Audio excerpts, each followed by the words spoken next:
बिस्मिल्लाहिर्रहमानिर्रहीम। अस्सलाम वालेकुम। आज हम सॉल्व करेंगे NBF class 10 new syllabus 2026 chapter 12 basic statistics exercise 12.1। Question solve करते हुए साथ साथ मैं आपके कंसेप्ट्स क्लियर करती जाऊंगी। लेकिन वीडियो स्टार्ट करने से पहले आपने एक काम ज़रूर करना है। जी हाँ, समझ तो गए होंगे। वीडियो स्टार्ट करने से पहले मेरे चैनल को सब्सक्राइब ज़रूर कर दें। स्टार्ट करते हैं जी। Question number 1 is construct cumulative frequency column for the following frequency table and give answers. सबसे पहले तो आपको ये पता होना चाहिए कि फ्रीक्वेंसी क्या होती है। ये नंबर ऑफ पीपल्स भी हो सकते हैं, ये नंबर ऑफ आइटम्स भी हो सकते हैं।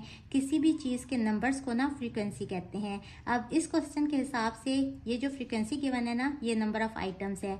सपोज एक शॉप है, उसमें 3 आइटम्स ऐसे हैं जिनकी प्राइसेस हैं 1 से 10 रुपीज़ के बीच में, या 1 से 10 डॉलर कह लें, 1 से 10 डॉलर्स के बीच में। इसी तरह उस शॉप में 4 आइटम्स ऐसे हैं जिनकी प्राइसेस हैं 11 से 20 रुपीज़ के बीच में। इसी तरह से 7 आइटम्स उस शॉप में ऐसे हैं जिनकी प्राइसेस वेरी कर रही हैं 21 से 30 रुपीज़ के बीच में। 9 आइटम्स ऐसे हैं जिनकी प्राइसेस 31 से 40 रुपीज़ के बीच में लाई कर रही हैं। 5 आइटम्स ऐसे हैं जिनकी प्राइसेस 41 से 50 रुपीज़ के बीच में है। और सिर्फ 2 आइटम्स ऐसे हैं जिनकी प्राइसेस हैं 51 से 60 रुपीज़ के बीच में। अब हमने यहाँ कंस्ट्रक्ट करना है कम्युलेटिव फ्रीक्वेंसी कॉलम। क्लास 9 में भी आप पढ़ चुके हैं। ये किस तरह से फाइंड करते हैं कि ये जो फ्रीक्वेंसी है ना, first frequency as it is आ जाती है और सेकेंड फ्रीक्वेंसी में ये वाली ऐड हो जाती है। 4 + 3 इज़ 7, थर्ड में भी ये वाली ऐड हो जाएगी।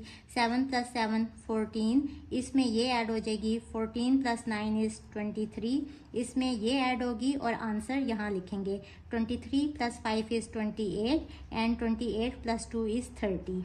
ये जो लास्ट नंबर आता है ना, अगर इस फ्रीक्वेंसी को ऐड करें तो यहाँ इसका सम भी, यानी उसको हम समेशन एफ कहते हैं ना, वो भी इक्वल आएगा 30 के। तो ये और ये सेम आना चाहिए। अब इसका फर्स्ट पार्ट है what is the total number of items in the data. इस डाटा में जो ये इंफॉर्मेशन गिवन है, इसमें टोटल नंबर ऑफ आइटम्स कितने हैं। जाहिर बात है 30 आइटम्स है ना उस शॉप में। या तो आप ये लास्ट वाली फिगर देख लें कम्युलेटिव फ्रीक्वेंसी वाले कॉलम में, या फिर समेशन एफ आप देख लें। तो number of items, total number of items equal है 30 के। ये तो इसका आंसर आ गया। और यहाँ कम्युलेटिव फ्रीक्वेंसी वाला कॉलम भी हमने ड्रॉ कर लिया है। इसका सेकंड पार्ट है in which class interval 8th item of the data lies. हमने बताना है कि किस क्लास इंटरवल में 8th आइटम लाई कर रहा है। अब देखें, यहाँ तक 3 आइटम्स हैं शॉप के, इस वाले क्लास इंटरवल में लाई कर रहे हैं। यहाँ तक टोटल कितने हैं 7, जो इस वाले क्लास इंटरवल में लाई कर रहे हैं। तो 8th आइटम कहाँ होगा, इस वाले क्लास इंटरवल में, जहाँ फ्रीक्वेंसी कितनी है, कम्युलेटिव फ्रीक्वेंसी 14 है। तो हम कम्युलेटिव फ्रीक्वेंसी वाला कॉलम देखेंगे। देखें, यहाँ तक 3 आइटम्स थे, इस वाले क्लास इंटरवल में कितने आइटम्स हैं 7, यहाँ तक 14 है। यानी 7 के बाद जो 8th आइटम है ना, वो इस वाले क्लास इंटरवल में लाई कर रहा है। तो इसका आंसर होगा 21 to 30। नेक्स्ट है what is the total number of items worth less than 21। यानी 21 रुपीज़ से कम कीमत वाले कितने नंबर ऑफ आइटम्स हैं। ये प्राइसेस है ना चीज़ों की। ये 1 से 10 रुपीज़ तक कितने आइटम्स हैं उस शॉप में 3, और 11 से 20 रुपीज़ तक कितने आइटम्स हैं 4। तो ये दोनों जो आइटम्स हैं ना, ये 21 रुपीज़ से कम है। यहाँ से आगे जो 7 आइटम्स हैं उनकी प्राइसेस 21 और उससे ज़्यादा हैं। 21 से 30 के बीच में इनकी प्राइसेस हैं इन 7 आइटम्स की। तो इससे पीछे वाले ये वाले आइटम्स और ये वाले आइटम्स, इनको ऐड करेंगे तो ये टोटल नंबर ऑफ आइटम्स होंगे जिनकी कीमत 21 रुपीज़ से कम है। तो आप लिखेंगे total number of items worth less than 21 equals to 3 + 4 which is equals to 7। साथ में देखने items. Which group contains highest number of items. कौन सा ग्रुप ऐसे है जिसमें सबसे ज़्यादा नंबर ऑफ आइटम्स हैं। तो हम फ्रीक्वेंसी वाले कॉलम को ही देखेंगे। ये वाले जो नंबर ऑफ आइटम्स हैं ये सबसे ज़्यादा हैं। इसके अलॉन्ग कौन सा ग्रुप है, ये वाला। तो यहाँ हमारा आंसर होगा 31 to 40। नेक्स्ट है what is the lower boundary of last class. Last class ये वाली है, इसकी ये वाली जो है ना, ये लोअर लिमिट है, ये लोअर बाउंड्री नहीं है। लोअर बाउंड्री कब होती है, जब ये वाली वैल्यूज, ये वाली, ये वाली, ये वाली और ये वाली वैल्यूज सेम होती हैं। ये वाली जो वैल्यू है ना, ये इस क्लास की लोअर लिमिट है और ये वाली इस क्लास की अपर लिमिट है।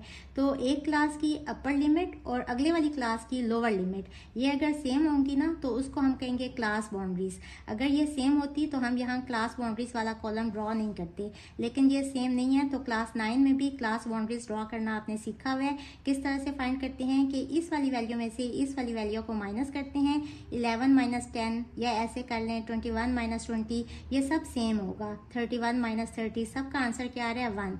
1 को डिवाइड करेंगे 2 से, तो 1 डिवाइडेड बाई 2 इज 0.5। ये जो आंसर आया ना 0.5, इसको लोअर लिमिट में से माइनस करेंगे और अपर वाली लिमिट में ऐड करते जाएंगे इन सब क्लासेस में। तो इसमें से 0.5 माइनस करें तो आंसर आएगा 1 माइनस 0.5 इज 0.5, और इसमें 0.5 ऐड करना है, तो 10 प्लस 0.5 इज 10.5। इसी तरह से इसमें से 0.5 माइनस करेंगे, 11 माइनस 0.5 इज 10.5, और इसमें 0.5 ऐड कर देंगे तो ये हो जाएगा 20.5।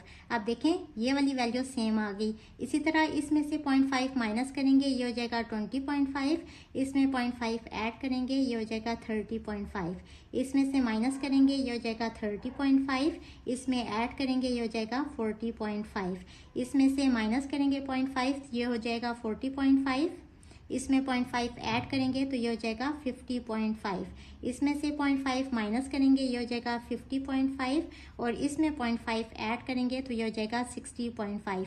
अब देखें ये वाली वैल्यूज़, ये वाली, ये वाली, ये वाली और ये वाली, ये सारी वैल्यू सेम आ गई। अगर तो ये यहाँ सेम होती तो हम क्लास बाउंड्रीज उस केस में ड्रॉ ना करते, और आपकी मर्जी है, चाहे तो बेशक इस वाली क्लास की क्लास बाउंड्री आप ड्रॉ कर लें, सारी ड्रॉ ना करें। लेकिन मैंने सारी इस वजह से ड्रॉ की हैं कि रिवीजन भी हो जाए और आपको पता चल जाए कि किस तरह से क्लास बाउंड्रीज फाइंड करनी होती हैं। तो बहरहाल हमने यहाँ क्या बताने हैं, lower boundary of last class. Last class ये है और इसकी लोअर बाउंड्री ये है, तो इसका आंसर आ जाएगा 50.5। सो ये क्वेश्चन नंबर 1 सॉल्व हुआ।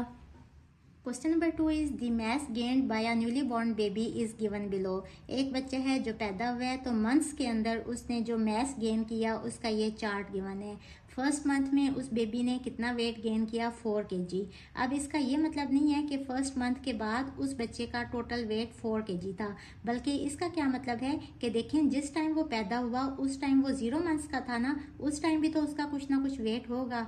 तो सपोज उस टाइम उसका वेट था 3 kg, और फर्स्ट मंथ में उसने कितना वेट गेन किया, 4 kg। तो फर्स्ट मंथ के एंड पे अब उसका टोटल वेट कितना हो जाएगा, देखें जब पैदा हुआ था तो 3 kg का था, और 4 kg मजीद उसने वेट गेन कर लिया, तो अब टोटल वेट उसका हो जाएगा 3 + 4 = 7 kg at the end of first month. इसी तरह सेकंड मंथ में उसने जो वेट गेन किया वो है 3 kg।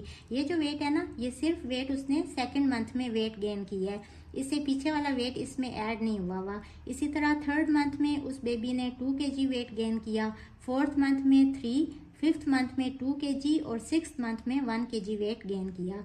Draw cumulative frequency polygon not ogive to represent the data. अब हमने यहाँ कमुलेटिव फ्रीक्वेंसी पॉलीगॉन वाला ग्राफ ड्रॉ करना है जो कि ओजाइव नहीं होगा। ये भी मैं आपको डिफरेंस बताऊंगी कि कमुलेटिव फ्रीक्वेंसी पॉलीगॉन क्या होती है और ओजाइव क्या होता है, इसमें थोड़ा सा ही डिफरेंस है।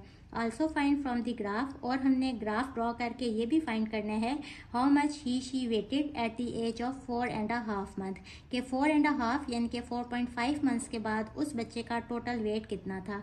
अब ये ड्रॉ करने के लिए क्लास 9 में आपने फ्रीक्वेंसी पॉलीगॉन ड्रॉ की हुई है, उसमें हम क्या करते थे कि एक्स एक्सिस के अलोंग ना हम ये ड्रॉ करते थे जो एक्स वाली वैल्यूज होती थी, और वाई एक्सिस के अलोंग हम फ्रीक्वेंसी ड्रॉ करते थे। लेकिन यहाँ नाम से ही जाहिर है कि कमुलेटिव फ्रीक्वेंसी पॉलीगॉन है, तो हम वाई एक्सिस के along cumulative frequency polygon draw करेंगे। उसके लिए हमें कमुलेटिव फ्रीक्वेंसी का भी कॉलम चाहिए, और ये फाइंड करना हम सीख चुके हैं। फर्स्ट वाली फ्रीक्वेंसी एज इट इज आ जाती है, और सेकंड में फर्स्ट वाली ऐड होगी, वो यहाँ लिखी जाएगी। 4 + 3 = 7। इसी तरह इसमें ये ऐड करेंगे 7 + 2 9। इसी तरह इसमें ये ऐड करेंगे 12 + 2 14 14 + 1 15। अगर हम इसको ऐड करें तो इसका भी टोटल जो सम है ना, जिसको हम कहते हैं समेशन f, ये भी इक्वल आएगा 15 के। और हमें क्लास बाउंड्रीज भी चाहिए। इसके लिए देखें क्लास बाउंड्री किस तरह से फाइंड करेंगे। क्लास इंटरवल्स तो हमारे पास हैं ही नहीं, लेकिन देखें जो एज इन मंथ्स थी ना, ये फर्स्ट मंथ को हम लिख सकते हैं ना 0 to 1, कि देखें उसने 0 जब पैदा हुआ था उस टाइम वो 0 मंथ्स का था, तो 0 मंथ से 1 मंथ तक उसने जो टोटल वेट गेन किया वो है 4 kg। तो इस 1 को हम लिख सकते हैं 0 to 1। 2 को लिख सकते हैं 1 to 2, यानी कि फर्स्ट मंथ के बाद सेकंड मंथ तक उसने जो वेट गेन किया वो है 3 kg। 3 को हम लिख सकते हैं 2 to 3, इसको लिख सकते हैं 3 to 4, इसको लिख सकते हैं 4 to 5 और इसको लिख सकते हैं 5 to 6। अब क्लास बाउंड्रीज ड्रॉ करने के बाद ना हमें सिर्फ अपर वाली क्लास बाउंड्री चाहिए। तो अगर आप देखें तो ये वाली वही वैल्यूज़ हैं जो ये एज इन मंथ्स हैं, तो हमने सिर्फ इनको देखने हैं और इसके अलोंग कम्युलेटिव फ्रीक्वेंसी को हम ग्राफ के ऊपर प्लॉट कर लेंगे। अब यहाँ हम नंबरिंग देंगे, देखें 1 से 6 तक है अलोंग एक्स एक्सिस, तो इसको 1 कह लें, इसको 2 कह लें, इसको 3 कह लें, इसको 4 कह लें, इसको 5 कह लें और इसको 6 कह लें। 6 तक हमें रीडिंग्स चाहिए, तो देखें एक्स एक्सिस के अलोंग हमने 5 बॉक्सेस को इक्वल्स टू 1 लिया है और 1 क्या है, बेसिकली एज है इन मंथ्स। तो यहाँ आप लिख लें बेशक स्केल के 1 बॉक्स जो है ना अलोंग एक्स एक्सिस, ये क्या है 1 बॉक्स नहीं 5 बॉक्सेस अलोंग एक्स एक्सिस, ये क्या है 1 मंथ के इक्वल है। ये देखें 5 बॉक्सेस 1 मंथ के इक्वल हैं। और इसी तरह वाई एक्सिस के अलोंग हमने कम्युलेटिव फ्रीक्वेंसी ड्रॉ करनी है। अब देखें कम्युलेटिव फ्रीक्वेंसी वाले कॉलम को कि हमें कहाँ तक रीडिंग्स चाहिए, टोटल 15 तक। तो हम 5 बॉक्सेस को 5 कह लेंगे, इसको 10, इसको 15 और इसको 20। तो यहाँ हमने क्या किया है कि 1 बॉक्स को ना हमने किसके इक्वल लिया है, 1 के इक्वल। ये वाली कौन सी फ्रीक्वेंसी है, बेसिकली ये है नंबर ऑफ kg गेन्ड। तो 1 बॉक्स जो है ना अलोंग वाई एक्सिस ये है 1 kg के इक्वल। यहाँ आप लिख लें कि ये एक्स एक्सिस है और ये वाला वाई एक्सिस है। अब इसके बाद इनको हम ड्रॉ करेंगे। 1 के अलोंग हमें कौन सी रीडिंग चाहिए, 4, तो 1 मंथ पे 4 kg ये वाला पॉइंट है। इसके बाद सेकंड पे 7, 2 के ऊपर यहाँ तक है 5, ये 6 और ये 7। इसके बाद 3 के ऊपर 9 हमें चाहिए, यहाँ तक है 5, ये 6, 7, 8, 9। क्योंकि 1 बॉक्स 1 kg के इक्वल है तो इस तरह हमने 1 बॉक्स को 1 kg काउंट करके ये वाला नंबर जो है ये इसको प्लॉट कर दिया है। अब 4 पे हमें क्या चाहिए, 12, 4 पे 12, यहाँ तक है 5, यहाँ तक है 10, ये 11 और ये 12। इसके बाद 5th के ऊपर 14, ये है 5, फिर 5 बॉक्सेस के बाद 10 और फिर यहाँ तक 15 है ना, इससे एक पीछे क्या होगा 14। इसके बाद 6th के ऊपर 15 रीडिंग चाहिए, ये 15 हो जाएगी यहाँ। अब इसको हम स्केल से ड्रॉ कर लेंगे, पॉइंट्स को ज्वाइन कर लेंगे, इसको 0 से मिला देंगे, इस पॉइंट को इस पॉइंट से ऐसे यूं इस तरह से। और अच्छा, अब चूंकि पॉलीगॉन है ना, और पॉलीगॉन क्या होती है, क्लोज्ड शेप, तो ये तो ओपन शेप है। इसको क्लोज करने के लिए हम क्या करेंगे कि ये जो लास्ट वाला हमारा जो नंबर प्लॉट हुआ है ना, इसको हम इस तरह से ज्वाइन कर देंगे। इसको हम कहेंगे कम्युलेटिव फ्रीक्वेंसी पॉलीगॉन। और देखें कम्युलेटिव फ्रीक्वेंसी पॉलीगॉन और ओजाइव में क्या डिफरेंस है कि ओजाइव में ना हमने ये वाली क्लोज्ड शेप ड्रॉ नहीं करनी, मतलब ये जो लास्ट लाइन हमने ड्रॉ किया ना ये हम ड्रॉ नहीं करेंगे, इस कर्व को हम ओपन ही छोड़ देंगे। और दूसरा हमने क्या करना है कि यहाँ तो हमने स्केल की हेल्प से इस तरह से ड्रॉ किया ना, तो देखें कॉर्नर्स भी बन रहे हैं, लेकिन जब हमने ओजाइव ड्रॉ करनी होगी तो हम फ्री हैंड इस तरह से स्मूथ कर्व ड्रॉ करेंगे कि ये जो कॉर्नर्स है ना ये ना बने। अब इसके बाद हमने क्या करना है, ये तो हमने अपने डाटा के along cumulative frequency polygon draw कर लिया है। अब हमें कौन सा वेट फाइंड करना है, 4.5 मंथ पे। देखें ये 4th मंथ है और ये 5th मंथ है, तो इसका हाफ ये वाला पॉइंट होगा ना, इस पॉइंट को हम इस तरह से ड्रॉ कर लेंगे।